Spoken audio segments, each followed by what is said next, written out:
Hi అండి, మీ అందరికీ తిరునాళ్ళ మేము చేస్తున్నాం. కార్తీక మాసంలో వచ్చిన ఆదివారం నాడు తిరునాళ్ళ మేము చేస్తున్నాం. మీరు కూడా చేసుకోండి. వాటికి కావాల్సినవి మేమేం చేస్తాం అవన్నీ మీరు కూడా తెచ్చుకొని చేసుకోండి. ముందుగా నేను విఘ్నేశ్వరుని గరిగపోసి తెచ్చి విఘ్నేశ్వరుని చేసుకొని ఒక పక్కన పెట్టుకుంటానండి. అదిగోండి గరిగపోసి తెచ్చుకొని విఘ్నేశ్వరుని చేస్తున్నాను. చేసుకొని కొంచెం బొట్లు పెట్టుకోవాలి. బొట్లు పెట్టుకొని ప్రత్యేకించి ఒక పక్కన పెట్టుకుంటున్నా. తర్వాత విఘ్నేశ్వరుడు తిరునాళ్ళ వ్రతం పుస్తకాన్ని తెచ్చి వాటికి బొట్లు పెట్టండి. పెట్టి అది కూడా ఒక పక్కన పెట్టుకున్నా. అప్పుడు 9 ముంతలు తీసుకొని ఆ 9 ముంతలకు పసుపు రాసుకొని బొట్లు పెట్టుకోవాలి. ఇది కొత్త ముంతలండి. ఈ సంవత్సరం మార్కెట్ వెళ్ళి నిన్నే తెచ్చామండి. తెచ్చి పెట్టామండి. చూడండి ఎంత బాగున్నాయి ముంతలు. కొత్త ముంతలండి. First time ఓడుతున్నామండి. తిరునాళ్ళ స్వాముల కోసం తెచ్చాము. ప్రతి సంవత్సరం ఎవరినో ఒకరు అడిగేవాళ్ళమండి. తెచ్చేవాడు పద్దాక ఏమడుగుతామనేసి మేమే కొనుక్కున్నామండి 9 ముంతలు. చూడండి ఎంత బాగానే 9 ముంతలు బొట్లు పెట్టి ఒక పక్కన పెట్టా. ఇప్పుడు పీట శుభ్రంగా పసుపు రాసి పీటకు బొట్లు పెట్టి వరిపిండితోని పీటకి ముగ్గేయాలండి. కార్తీక మాసంలో ఆదివారం నాడు తిరునాళ్ళ వ్రతం అందరూ చేసుకుంటారండి. మీరు కూడా చేసుకోండి. చాలా టైం పడుతుందండి కథ నాకు. మీరు కూడా వినండి. వింటే పుణ్యమేనండి. ఇటువంటి పమ్మిగిలికి పసుపు రాసి బొట్లు పెడుతున్నా. పెద్దానికి పసుపు రాసి బొట్లు పెట్టాలి. ముందుగా నానేసుకున్న వడపప్పు 2 గంటల ముందు నానేసుకున్న వడపప్పు అండి. కొబ్బరికాయలు, అంటిపళ్ళు, వడపప్పు, సలివిడి, 9 పమ్ములు, 9 ముంతలు, తిరునాళ్ళ వ్రతం పటం, తిరునాళ్ళ పుస్తకం, పీట, తిరునాళ్ళ ఫోటోని పెట్టుకొని 9 ముంతలు చదువుకోవాలండి.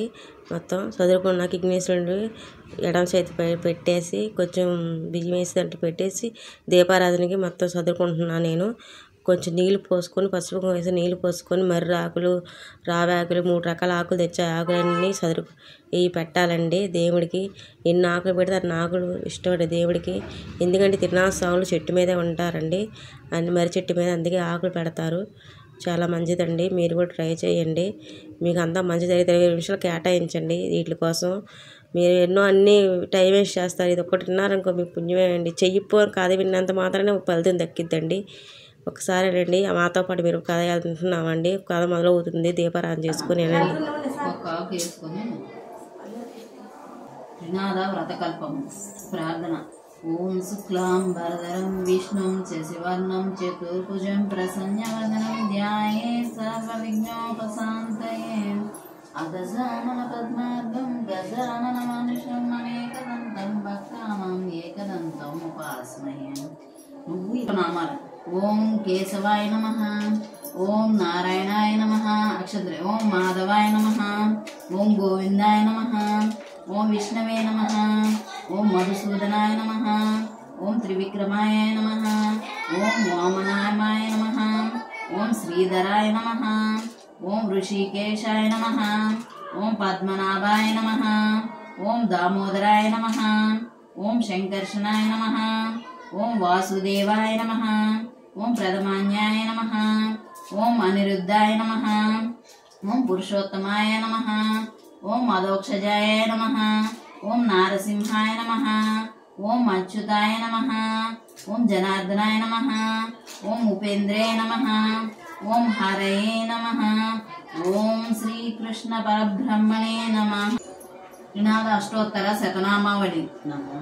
ఓం భూతాత్మనే నమః, ఓం అవ్యాయాయ నమః, ఓం పురుషాయ నమః, ఓం పరమాత్మనే నమః, ఓం బలాయ నమః, ఓం భూతకృతే నమః, ఓం సర్వాయ నమః, ఓం ముకుందాయ నమః, ఓం అమేయాత్మనే నమః, ఓం శుభప్రదాయ నమః, ఓం కృతయే నమః, ఓం పాపనాశాయ నమః, ఓం తేజస్యే నమః, ఓం గణపతియే నమః, ఓం యోగాయ నమః, ఓం దీర్ఘాయ నమః, ఓం సుతీర్థాయ నమః, ఓం అవిఘ్నాయ నమః, ఓం ప్రాణదాయ నమః, ఓం మధునే నమః, ఓం పునర్వశ్వే నమః, ఓం మాధవాయ నమః, ఓం మహదేవాయ నమః, ఓం సిద్ధియే నమః, ఓం శ్రీబలాయ నమః, ఓం నవనాయకాయ నమః, ఓం హంసాయ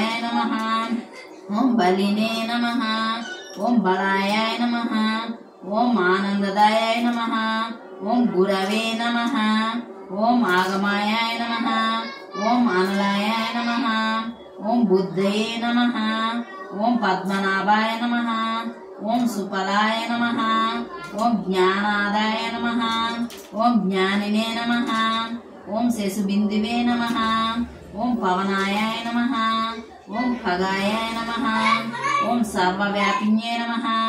ఓం రామాయాయ నమః. ఓం నిదయే నమః. ఓం సూర్యాయ నమః. ఓం ధ్వనినే నమః. ఓం అనాదినిదానాయ నమః. ఓం పవిత్రాయ నమః. ఓం అనిమ్నే నమః. ఓం పవిత్రాయ నమః. ఓం విక్రమాయ నమః. ఓం కాంతాయ నమః. ఓం మహేశాయ నమః. ఓం దేవాయ నమః. ఓం అనంతాయ నమః. ఓం మృదవే నమః. ఓం అక్షాయ నమః. ఓం తారాయ నమః. ఓం హంసాయ నమః. ఓం వీరాయ నమః. ఓం ఆదిదేవాయ నమః. ఓం సులభాయ నమః. ఓం తారకాయ నమః. ఓం భాగ్యదాయ నమః. ఓం ఆధారాయ నమః. ఓం సూరాయ నమః. ఓం శౌర్యాయ నమః. ఓం అనిలాయ నమః. ఓం సంభవే నమః. ఓం సుకృతినే నమః. ఓం తపస్యే నమః. ఓం భీమాయ నమః. ఓం గదాయ నమః. ఓం కపిలాయ నమః. ఓం లోహితాయ నమః. ఓం సమాయ నమః. ఓం అజాయ నమః. ఓం వసవే నమః. ఓం విశ్వమాయ నమః. ఓం మాయారూపాయ నమః. ఓం కవయే నమః. ఓం వేదాంగాయ నమః. ఓం వామనాయ నమః. ఓం విశ్వతేజస్యే నమః. ఓం వేద్యాయ నమః. ఓం సంహారాయ నమః. ఓం దమనాయ నమః. ఓం దుష్టధ్వంసకాయ నమః. ఓం బంధకాయ నమః. ఓం మూలాధారాయ నమః. ఓం అజాయ నమః. ఓం అజితాయ నమః. ఓం ఈశానాయ నమః. ఓం బలవతే నమః. ఓం మహదేవాయ నమః. ఓం సుఖదాయ నమః. ఓం పరాత్పరాయ నమః. ఓం శ్రీ కూరవాసినే నమః. ఓం భోగాయ నమః. ఓం శుభసంధకాయ నమః. ఓం పరక్రమాయ నమః. ఓం సతీశాయ నమః. ఓం సత్ఫలాయ నమః. ఓం దేవదేవాయ నమః. ఓం వాసుదేవాయ నమః. ఓం బ్రాహ్మణే నమః. ఓం విష్ణువే నమః. ఓం మహేశ్వరాయ నమః. ఓం త్రిమూర్తి స్వరూప త్రినాథ స్వామినే నమః.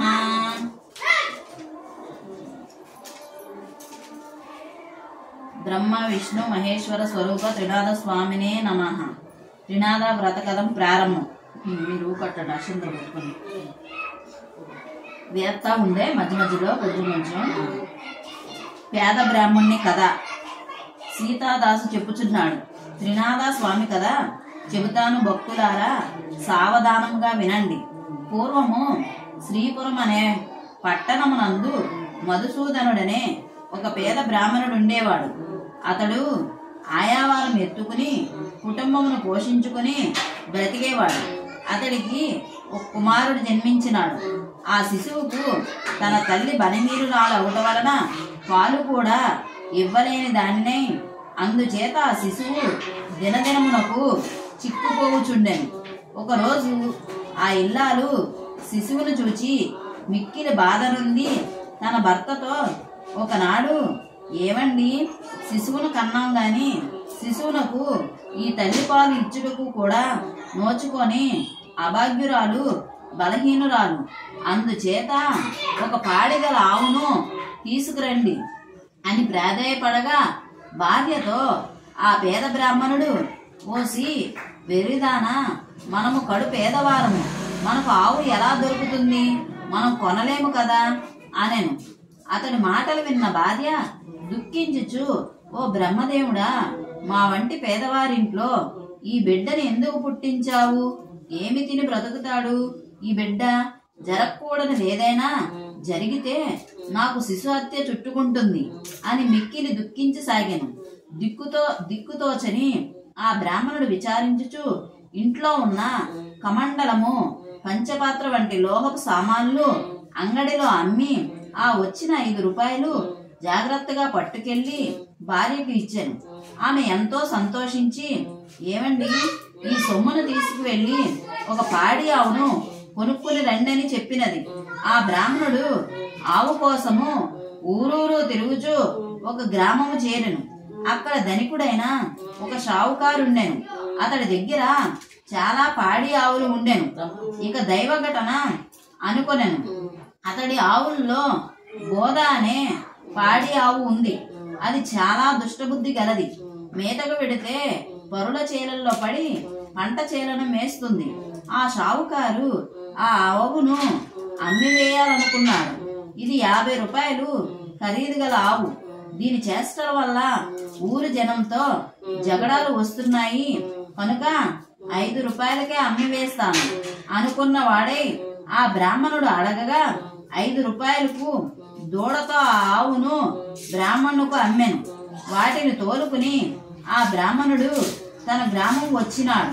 ఆ ఆవు దూడలను చూచి ఆ బ్రాహ్మణుని భార్య ఎంతో సంతోషించెను. వెంటనే పాలు పితికి ఆ పసిబాలునికిచ్చి ఆనందం పొందెను.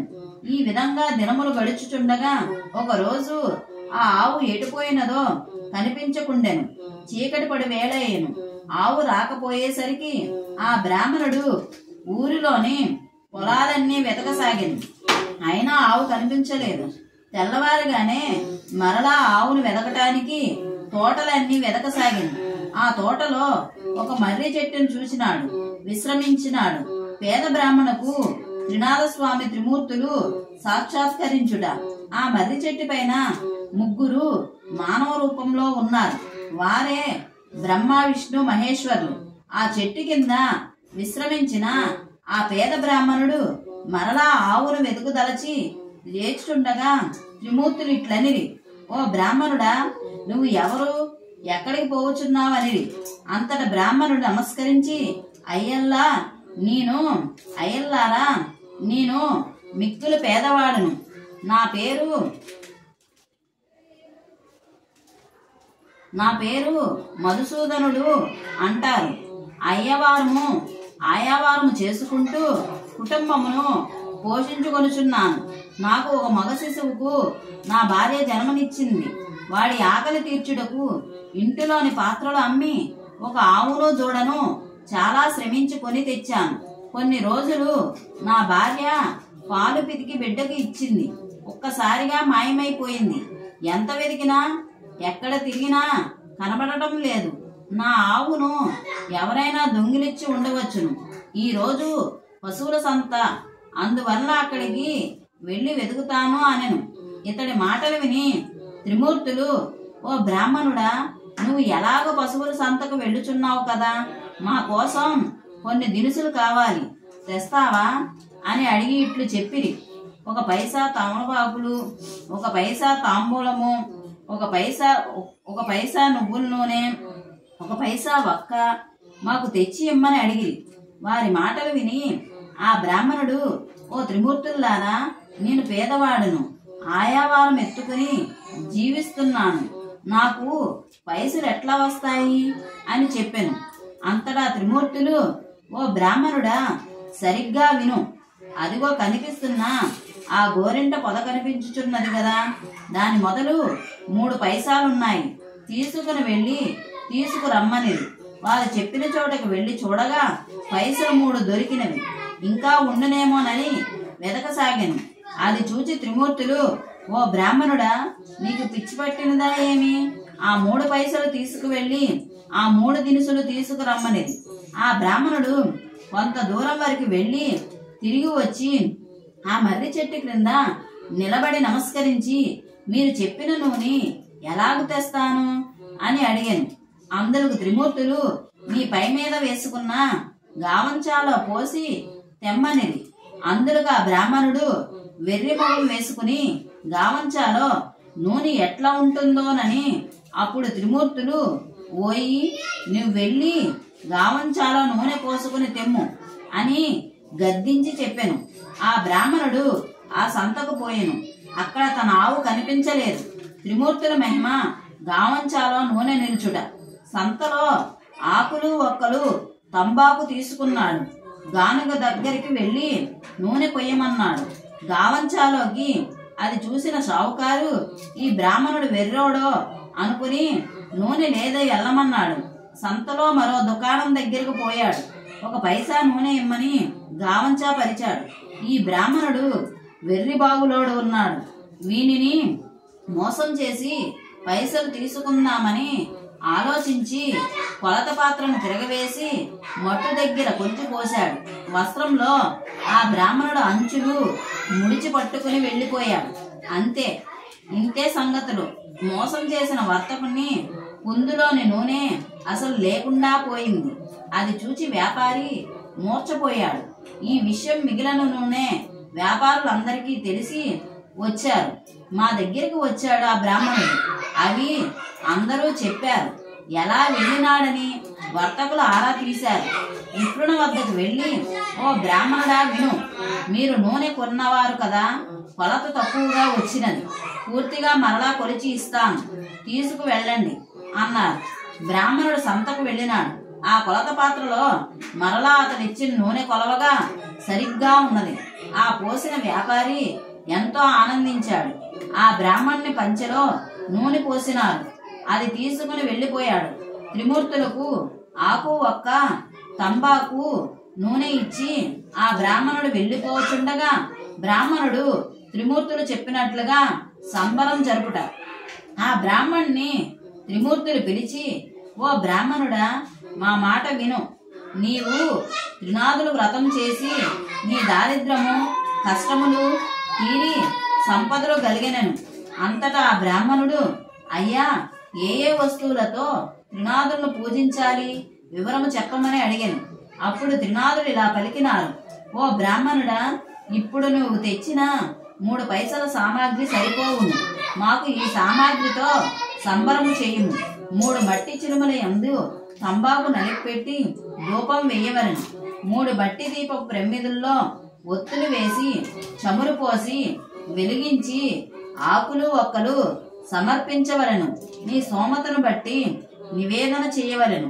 రాత్రి మొదటి జాముల్లో నీ గృహంలోనికి బంధువులను స్నేహితులను పిలుచుకుని త్రినాథస్వామి సంబరము అత్యంత భక్తి శ్రద్ధలతో జరుపుకొనవలెను.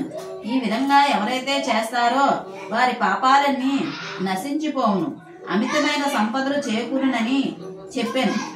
ఆ బీద బ్రాహ్మణుడు ఎలాగైనా త్రినాథస్వామి సంబరము చెయ్యదలిచి మర్రి చెట్టు క్రింద పూజను ప్రారంభించినాడు. తంబాకు ముందు తయారు చేసినాడు. అప్పుడు త్రిమూర్తులు నీ గావంచా చింపి ఒత్తులు చేయమనగా బ్రాహ్మణుడు, ఓ స్వాములారా, నేను కడు పేదవాడును. ఆయావారం ఎత్తుకుని నా కుటుంబమును పోషించుకుని జీవించుచున్నాను. తిండి బట్టలకు నానా అవస్థలు పడుచున్నాను. దీపం వెలిగించటకు నిప్పి కూడా లేదు. నా ఆవును దొంగలు తీసుకుపోయినారు. నా భార్య బిడ్డ తిండి కోసం ఎదురు చూస్తూ ఉంటారు. ఉన్న వస్త్రము ఒకటి చింపుకుంటే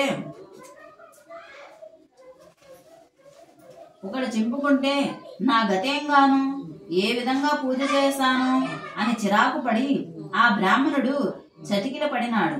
అతడి అవస్థను చూసి త్రిమూర్తులు, ఓ బ్రాహ్మణుడా, బాధపడకు, నీ ఆవు దూడ దొరుకుతాయి. నీవు నీ కుటుంబము చాలా ఆనందంగా ఉంటారు. అన్న వస్త్రము దొరుకుతాయి, సంపదలు కలుగునని చెప్పాను. అంతటా ఆ బ్రాహ్మణుడు వారికి నమస్కరించి, ఓ స్వాముల్లారా, ఆ భాగ్యం నాకెప్పుడు కలుగుతుందో అప్పుడు స్వామివారికి 5 సంబరాలు చేస్తాను. ఈ మాట నిజం, నమ్మమని చెప్పినాడు. దీపం వెలిగించటకు నిప్పు లేదు, నేనేమి చేయగలను అనగా త్రిమూర్తులు, ఓ బ్రాహ్మణుడా, నీవు 2 కన్నులు మూసుకొనుము అనెను. అతడు వారు చెప్పిన విధంగా కనులు మూసుకున్నాడు. ఆ స్వాముల కరుణతో దీపం వెలిగినది. అది చూచి స్వామికి సంబరం చేసినాడు. సాష్టాంగ ప్రణామములు ఆచరించినాడు. పేద బ్రాహ్మణ్ణి త్రిమూర్తులు కరుణించుట. అలా త్రిమూర్తులకు సాష్టాంగ నమస్కారములు చేసి అలా కొంచెం ముందరికి ఆ బ్రాహ్మణుడు నడిచి వెళ్ళగా అక్కడ తన ఆవు దూడ కనిపించెను. చూచి ఎంతో సంతోషించి పదే పదే ఆ త్రినాథులను స్మరించుకుంటూ ఆవును దూడను తీసుకుని ఇంటికి బయలుదేరి వెళ్ళినాడు. తన ఇంటిని చూసి ఆశ్చర్యపోయినాడు. సిరి సంపదలతో కలకల్లాడుతుంది. భార్యా బిడ్డలు ఎంతో ఆనందంగా ఉన్నారు. ఇది ఆ త్రినాథ స్వాముల దయ అని తలచి ఆ బ్రాహ్మణుడు త్రినాథుల వ్రతమును ఆచరించు ఆ చుట్టుప్రక్కల ప్రాంతాల వారందరికీ ఆ త్రినాథ స్వాముల సంబరం గురించి తెలియజెప్పినాడు. అందరి చేత ఈ వ్రతమును చేయించి బాగుగా ప్రచారం చేసినాడు. ఆ రాజ్యంలో ప్రజలందరూ సుఖ సంతోషములతో సిరి సంపదలతో నిండి ఉన్నారు. అందువలన సావుకారులందరకు తమ వ్యాపారాలకు మూసివేసినారు. వారందరూ కలిసి వారి పరిస్థితుల గురించి ఆ దేశపు రాజుగారి దగ్గరికి వెళ్లి విన్నవించుకున్నారు. రాజుగారు త్రినాథుల వ్రతమును నిషేధించుట. సావుకారులందరూ ఆ దేశపు రాజు దగ్గరికి వెళ్లి జరిగిందంతయు చెప్పినారు. ఆ పేద బ్రాహ్మణుడు శ్రీపురం వెళ్లి వచ్చి త్రినాథ స్వామి వ్రతమాచరించి అందరికీ వ్రత విధానమును చెప్పి ప్రజలందరి చేత వ్రతమును ఆచరింప చేసినాడు. దానితో అందరూ కుబేరునితో సమానమైపోయినారు. అందువలన మా వ్యాపారాలు పోయినవి. ఇలా ఉంటే క్రయ విక్రయాలు ఏ విధంగా జరుగుతాయి అని చెప్పగా ఆ రాజు వారి మాటలు విని కోపంతో ఆ త్రినాథులనే దేవతలు ఎవరు? వారిని మీరు ఏ విధంగా పూజిస్తున్నారు? వారి పూజలు ఈ రాజ్యంలోని ప్రజలు ఎవరూ చేయకూడదని ఎవరైతే ఈ వ్రతం చేస్తారో వారికి 500 రూపాయలు జరిమానా, 6 మాసములు కారాగార శిక్ష విధింపబడుతున్నది. అట్లు కాని ఎడల శూలం వేయబడుతుందని ఆ రాజ్యంలో సాటింపు వేయించి ప్రజలందరినీ భయభాంతులు చేసినాడు. దానితో ప్రజలందరూ త్రినాథుల వ్రతం మానుకొనిరి. త్రిమూర్తులు ఆగ్రహించుట యువరాజు మరణము. రాజుపై త్రినాథులు కోపగించారు. రాజకుమారుడు మరణించాడు. ఏ వ్యాధి లేకనా చనిపోవటంతో త్రినాథ స్వామి ఆగ్రహించి ఉంటాడని రాజు గ్రహించాడు. రాజు బంధువులు ఎంతగానో దుఃఖించారు. యువరాజు శవమును దహనము చేయుటకు స్వర్ణభద్రా నది తీరం నుంచినారు. యువరాజు త్రిమూర్తుల దయ వల్ల తిరిగి బ్రతుకుట. రాజును పరీక్షించి తలచి త్రిమూర్తులు బ్రాహ్మణ రూపంలో శ్మశానానికి వచ్చారు. ఈ విధంగా పలికారు: ఈ పిల్లవాడు ఏ విధంగా మరణించినాడు అని అడిగినారు. దీనికి అక్కడున్న వారు ఏ వ్యాధి ఏమీ లేకనే హఠాత్తుగా మరణించినని చెప్పినారు. అంతటా ఆ బ్రాహ్మణుడు రూపుదారులై ఈ యువరాజు మరణించలేదు. త్రినాథుల వారికి ఈ రాజు అపరాధం చేయడం వలన ఈ విధంగా మరణం సంభవించింది. ఈ సమయంలో మీరందరూ త్రినాథుల వారిని భజిస్తే ఈ యువరాజు లేచి కూర్చుంటాడు. ఈ విధంగా త్రినాథ స్వామి సంబరం చేసినట్లయితే రాకుమారుడు బ్రతకగలడని చెప్పి ఆ బ్రాహ్మణ రూపదారులు అదృశ్యులైనారు. ఆ బ్రాహ్మణ రూపదారులు చెప్పిన మాటలు విని కొంతమంది ఆ యువరాజు చెవులో ఆ త్రినాథ స్వామి నామం చెప్పి సాగిరి. 7 సంబరాలు చేయించుటకు రాజును ఒప్పించిరి. దానితో ఆ రాజకుమారుడు తిరిగి బ్రతికి లేచి కూర్చుండెను. అది చూచిన వారు విన్నవారు ఎంతో సంతోషమును పొందినారు.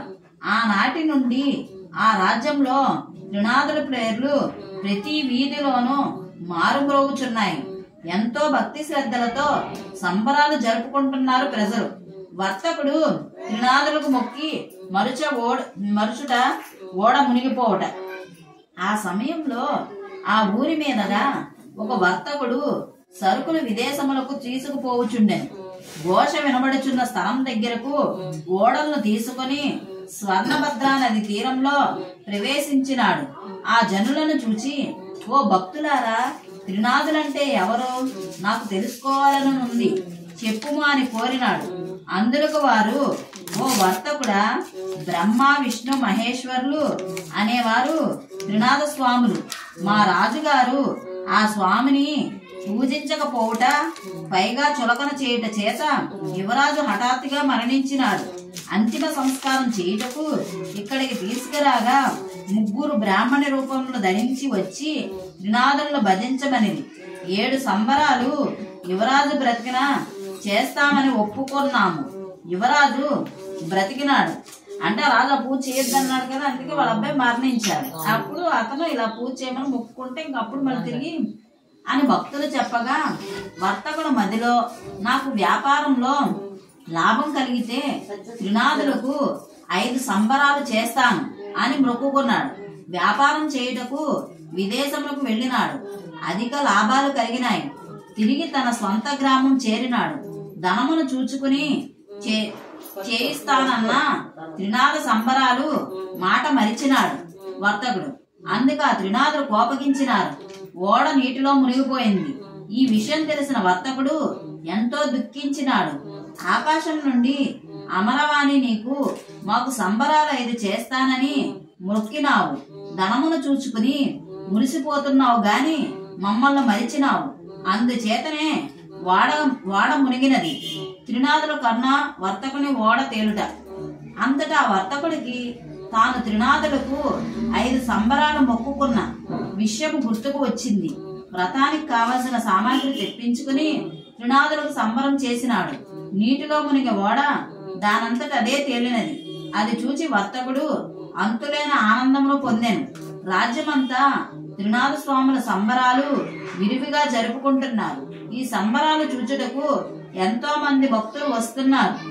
గ్రుడ్డివానికి కళ్ళు, కుంటివానికి కాళ్ళు వచ్చుట. ఇది ఇలా ఉండగా ఓ గ్రుడ్డివాడు అటు వెళ్ళుచున్న వారిని ఇలా అడిగినాడు. వెళ్ళుచున్నారు ఎవరు? ఎక్కడికి వెళ్ళుచున్నారు అనెను. వారు త్రినాథుల వ్రతం చూచుటకు అనిరి. నాకు కళ్ళు లేవు, నేను చూడలేను కదా అనెను. గ్రుడ్డివాడు అంతటి వారు త్రినాథులను స్మరించమని చెప్పి వెళ్ళిపోయారు. వారి మాటలు విని ఆ గ్రుడ్డివాడు తన కళ్ళు వస్తాయని ఆనందంతో భజన చేయడం మొదలుపెట్టాడు.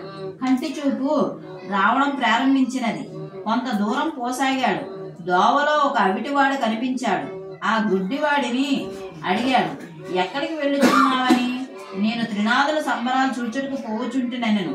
నా కనులు కనిపించుచున్నవి కూడా చెప్పాను. ఆ మాట విని అవిటివాడు నేను నడవలేను అని బాధపడాను. ఆ చూపు వచ్చిన గుడ్డివాడు, నీవు త్రినాథులను స్మరించుము, నీ కాళ్ళు వస్తాయి, నడవగలుగుతావు అనెను. అంతటా అవిటివాడు త్రినాథులను ఏకాగ్రతతో భజించుచుండెను. అవిటివాడికి కాళ్ళు వచ్చినవి, నడక బాగా వచ్చినది. ఇద్దరూ త్రినాథ సంబరాలకు వెళ్ళిచుండిరి. త్రిమూర్తులకు భక్తుని రక్షించుట, గురువును శిక్షించుట. త్రిమూర్తులు సంబరాలు జరుగుతున్న చోటకు ప్రతిరోజు ఒక భక్తుడు వస్తుండేవాడు. చీకటి పడుతుందనే భయంతో త్రినాథుల సంబరం పూర్తి కాకుండానే వెళ్ళిపోయేవాడు. అక్కడ కొంతమంది ఇలా అనుకున్నారు, ఇతడు సంబరం పూర్తి కాకుండా మధ్యలోనే వెళ్ళిపోవచ్చున్నాడు కాబట్టి ఇతన్ని ఈ సంబరంలో కూర్చోనివ్వవద్దని నిర్ణయించుకున్నారు. ఒకరోజు ఆ భక్తుడిని ఆఫ్ చేసి వెనుదిరిగి పొమ్మన్నారు. అంతటా ఆ భక్తుడు, నాయనలారా, నా అపరాధమును క్షమించండి. నా గురువు గారు తిడతారని పెందరకాడనే వ్రతం పూర్తి కాకుండా వెళ్ళిపోతున్నాను. నా గురువు గారు వచ్చినా నేను మధ్యలో వెళ్ళిపోను, నిజం చెబుతున్నాను అనెను. దైవఘటన శిష్యుడు ఈ విధంగా పలుకుచుండగా అక్కడికి గురువు గారు వచ్చినారు. రాత్రి అంత సమయం వరకు శిష్యుడు రాకపోయేసరికి వెతికి తన శిష్యుడు త్రినాథుల సంబరం దగ్గర ఉన్నాడని తెలిసి ఇక్కడకు గురువు గారు వచ్చినారు. ఇదేమిటని, ఇక్కడికి ఎందుకు వచ్చినావు? గురువు గారు శిష్యుని ప్రశ్నించగా, ఇది త్రిమూర్తుల వారి సంబరం. ఈ సంబరం చూచినా చేయించినా ఆ త్రిమూర్తులు కర్ణిస్తారు అని చెప్పినాడు. కోపంతో ఆ గురువు బాగా తిట్టి ఆ సంబరానికి తెచ్చుకున్న సామాగ్రిని తన్ని వేసినాడు. తన శిష్యుణ్ణి మొర్రో మంటున్నా లాక్కుని తోసుకుపోసాగాడు గురువు. శిష్యుణ్ణి ఇలా లాక్కుపోచుండగా కొంత దూరం వెళ్లేసరికి పెద్ద వాన రావటం మొదలైంది. కటిక చీకటి, త్రోవ కనిపించటలేదు. గురు శిష్యులు తలో దిక్కు అయిపోయారు. ఏదో విధంగా కొంతసేపటికి ఇద్దరు గురువు గారి ఇంటికి చేరారు. గురువు తన ఇంటికి చేరేసరికి తన తల్లి గడప దగ్గర కూర్చుని విలవలా ఏడుస్తున్నది. గురువు లోనికి పోయి చూచి ఆశ్చర్యపోయినాడు. గురువు గారి భార్య కొడుకు ఏ వ్యాధి గాని ఏ విపత్తు లేకుండానే మరణించినారు. త్రినాథ స్వామి గురువు గారిని కరుణించుట. మరణించిన భార్య కుమారులను చూచి తాను కూడా ఎంతగానో విలపించినాడు. మూర్ఛిల్లిపోయాడు. శిష్యుడు ఉపచారములు చేయగా మరలా మామూలుగా లేచినాడు. గురువు: అయ్యా గురువు గారు, మీరు అపరాధం చేసినారు. తమరు త్రినాథుల వారికి సంబరానికి తెచ్చుకున్న సామాగ్రిని కోపంతో తన్ని వచ్చారు. అందుకే మీకు ఈ విధంగా జరిగినది శిష్యుడు చెప్పాడు. మరలా గురువు గారు, మీరు 5 సంబరాలు త్రినాథులకు చేయిస్తాననండి, మీ భార్య కుమారులు బ్రతుకుతారని శిష్యుడు చెప్పగా ఆ మాట విని గురువు గారు, మంచి విషయం, చిన్నవాడు చెప్పినా వినవలెనని గ్రహింప తెలుసుకుని బ్రహ్మ విష్ణు మహేశ్వర స్వరూపుడైన త్రినాథ స్వామిని క్షమించమని సాష్టాంగం పడినాడు. 5 సంబరాలు చేయించడానికి ఒప్పుకున్నాడు. త్రినాథ స్వామి మహిమలు తెలుసుకోలేకపోయినా మూర్ఖుడని ఎంతగానో బాధపడినాడు. సంబరానికి కావలసిన సామాగ్రి తెప్పించుకున్నాడు. భార్య మరియు పుత్రుడు బతికినారు, లేచి కూర్చున్నారు. బంధువులతో స్నేహితులతో కలిసి సంబరం పూర్తి గావించాడు గురువు. భక్తులు ఆకులు చెక్కలు తంబాకు అందరూ పంచుకున్నారు. ప్రసాదం స్వీకరించి సుఖంగా ఉన్నారు. ఫలశ్రుతి: ఈ త్రిమూర్తుల కథను ఎవరు వింటారో, ఎవరు ఈ వ్రతాన్ని చూస్తారో, ఎవరు త్రిమూర్తుల ప్రసాదాన్ని స్వీకరిస్తారో వారందరూ సుఖ సంతోషాలతో సిరి సంపదలతో తోలతూగుతారు. ఈ వ్రతం ఆచరించిన పుష్టి వ్యాధి తొలగుతుంది. గ్రుడ్డి వారికి చూపు వస్తుంది. అవిటి వారికి అవిటితనం పోయి ఆయువు పుష్టి కలుగుతుంది. పుత్రులు లేని వారికి పుత్రులు పుడతారు. సంపదలు లేని వారికి సంపదలు కలుగుతాయి. ఎవరైనా అపస్యహం చేస్తే అవిటితనం వస్తుంది. జాగ్రత్త. ముందుగా ఇది ఇంకా అయిపోయింది కదా.